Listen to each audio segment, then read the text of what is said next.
এর মাধ্যমে কি হতে চায়? পবিত্র। আপনার নিয়ত হলো আপনি বিয়ে করবেন, এই ওয়াজের পরে অনেকে গিয়ে বলবে হুজুর আমি তো নিয়ত করছি বিয়ের মাধ্যমে পবিত্র হবো, কই টাকা পয়সা তো আসতেছে না। আপনার নিয়ত পুরোটা আমারে বলেন নাই, আপনার নিয়ত অনেকগুলো আছে। এক নম্বর নিয়ত, যেই মায়াটারে দেখবেন আপনি বিয়ের জন্য, এই মেয়েটারে আপনার বাপেরও দেখাবেন বিয়ের আগে, এটাও আপনার নিয়তে আছে। বলেন বালেগা হুবো বধূকে বলেন, আবার বালেগা হুব স্ত্রীকে শ্বশুরের জন্য দেখা সম্পূর্ণ হারাম। তো আপনার নিয়ত এটা আছে যে আমার আব্বা দেখবে, যাই হোক আব্বা দেখছে, যাই হোক সবাই দেখার পরে সর্বশেষটা কি?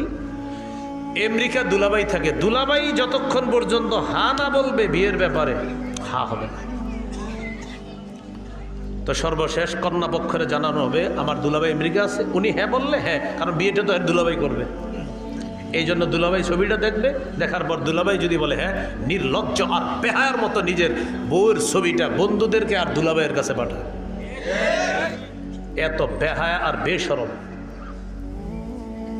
তো দুলাভাই ছবি দেখে, দেখার পর দুলাভাই বলবে নাক কেমন, কান কেমন, চোখ কেমন, তারপর তিনি বলবে হ্যাঁ অথবা না, কারণ বিয়েটা তার দুলাভাইয়ের সাথেও হবে, তার সাথেও হবে। নির্লজ্জ কোথাকার, বেহায়া কোথাকার, হারাম কাজ করে আবার বলে উনি বললেই হবে। এইভাবে বলার পরে অনেকের লজ্জা হবে না, দেখবেন অনেকে এখনো দেখেন পাঠাইতেছে মোবাইলে। তো 3 নাম্বার, যে বিয়ের মাধ্যমে নিজের পবিত্র করতে চায় এই ব্যক্তিকে সাহায্য করা, আল্লাহ নিজের